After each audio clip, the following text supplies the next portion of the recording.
اللہ اکبر اللہ اکبر۔ سیرت سیریز قسط نمبر 2، ہم خالی ہاتھ نہیں جائیں گے۔ عورتوں کا ایک قافلہ مکہ مکرمہ کی جانب رواں دواں تھا۔ یہ بنی سعد نامی ایک قبیلے کی عورتیں تھیں جن کا تعلق طائف سے تھا۔ سرزمین طائف ایسے سخت قحط سے گزر رہی تھی جس کی مثال نہیں ملتی۔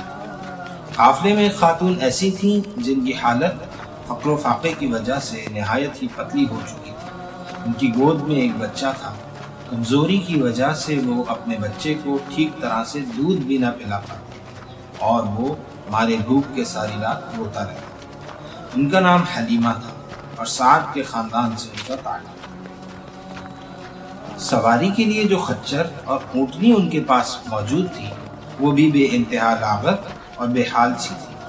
کمزوری کا یہ عالم تھا کہ چلنا محال ہو رہا تھا۔ ان دونوں کی سست رفتاری کی وجہ سے سارے قافلے والوں کو تیزی سے سفر جاری رکھنے میں بڑی مشکل کا سامنا کرنا پڑ رہا تھا۔ اونٹنی کے تھن خوراک کی کمی کی وجہ سے بالکل خشک ہو چکے تھے۔ بالآخر مشکل سے یہ سفر طے ہوا اور قافلہ مکہ مکرمہ پہنچ گیا۔ اس زمانے میں عرب کا یہ دستور تھا کہ شریف گھرانوں کے بچے گاؤں اور دیہات میں پرورش پاتے تھے تاکہ دیہات کی صاف شفاف آب و ہوا میں ان کی نشو و نما بہتر انداز میں ہو سکے اور خالص عربی زبان اچھے سے سیکھ جائے۔ خواتین کا یہ قافلہ بھی اسی غرض سے مکہ مکرمہ آیا تھا تاکہ اپنے ساتھ شیرخوار بچوں کو لے جا سکیں۔ خواتین مکہ پہنچتے ہی شہر بھر میں پھیل گئیں اور جس گھر میں اس سال بچوں کی پیدائش ہوئی تھی وہاں سے بچے اپنے ہمراہ لینے لگے۔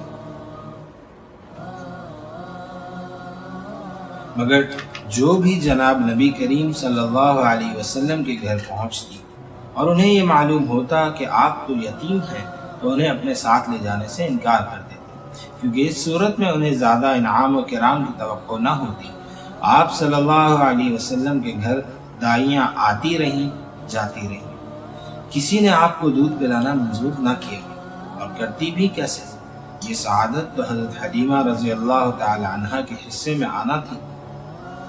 جب سب عورتوں نے شیرخوار بچے اپنے ساتھ لے لیے تب صرف حلیمہ سعدیہ بچ گئی۔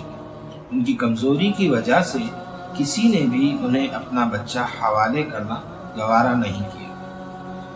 جب قافلے کی روانگی کا وقت آیا تو حلیمہ سعدیہ کو خالی ہاتھ واپس لوٹنا گوارا نہ ہوا۔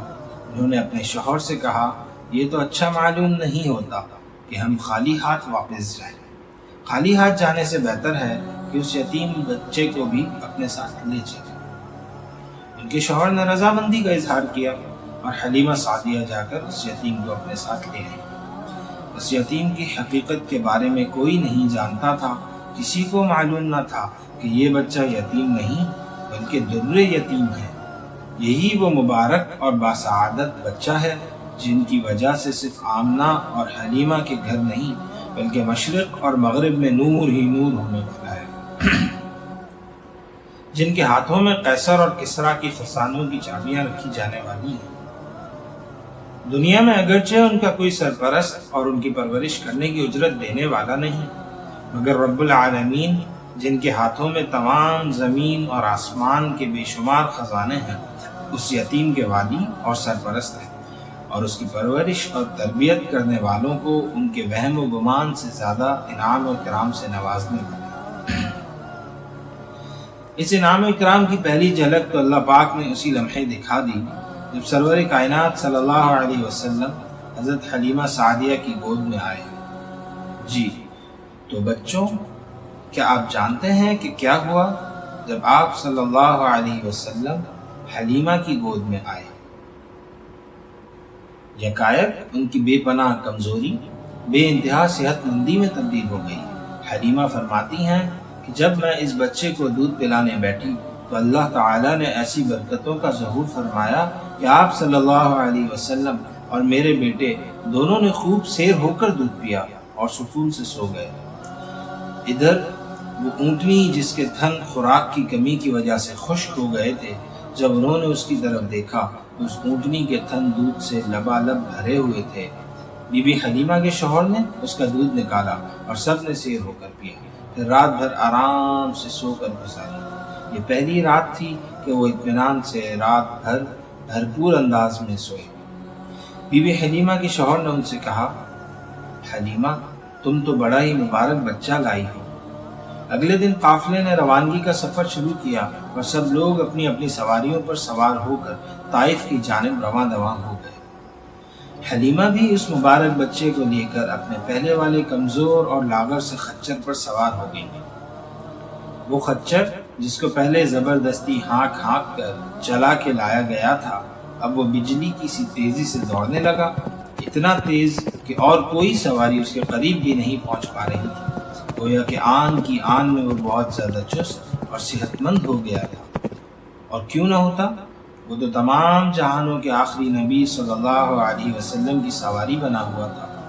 اس خچر کو اتنا تیز دوڑتے ہوئے دیکھ کے قافلے کی دوسری عورتوں نے حیرت سے پوچھا، اے حلیمہ، یہ وہی خچر ہے جس پر تم آئی تھی؟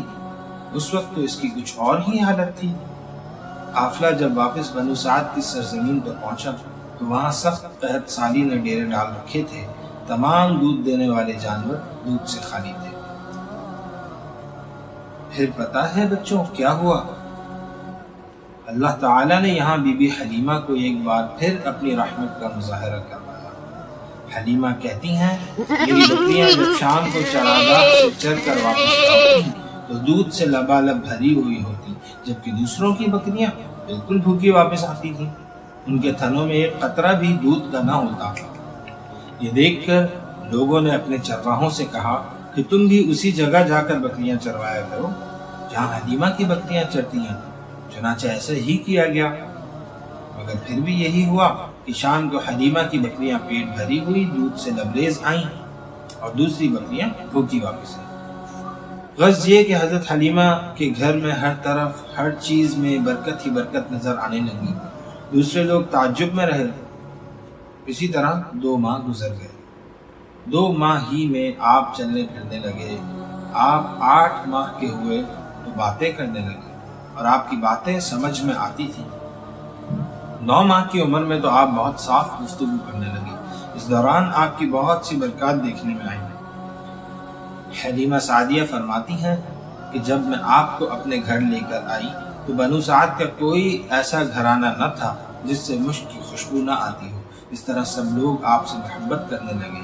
جب نبی کائنات صلی اللہ علیہ وسلم 2 سال کے ہوئے تو بی بی حلیمہ آپ کو لے کر مکہ مکرمہ چلی گئی تاکہ دستور کے مطابق حضرت آمنہ کو ان کی امانت واپس کر دی جائے، مگر آپ صلی اللہ علیہ وسلم کی برکات کی وجہ سے بی بی حلیمہ کا آپ کو چھوڑنے کا دل نہیں چاہ رہا تھا۔ اتفاقاً اسی سال مکہ مکرمہ میں وبا پھیل رہی تھی۔ بی بی حلیمہ نے وبا کا بہانہ بناتے ہوئے آپ صلی اللہ علیہ وسلم کی والدہ حضرت آمنہ رضی اللہ تعالی عنہا سے گزارش کی کہ انہیں آپ صلی اللہ علیہ وسلم کو واپس اپنے ساتھ لے جانے دیا جائے۔ حضرت آمنہ نے بی بی حلیمہ کی درخواست منظور کر لی اور آپ کو ان کے ساتھ جانے کی اجازت دی۔ حلیمہ آپ صلی اللہ علیہ وسلم کو واپس لے کر بنی سعد تشریف لے آئیں گے۔ چند ماہ گزرنے کے بعد آپ بھی اپنے رضاعی بھائی کے ساتھ جنگل میں بکریاں چرانے لگے۔ ایک دن معمول کے مطابق جب وہ جنگل میں بکریاں چرا رہے تھے تو ایک حیرت انگیز واقعہ پیش آیا۔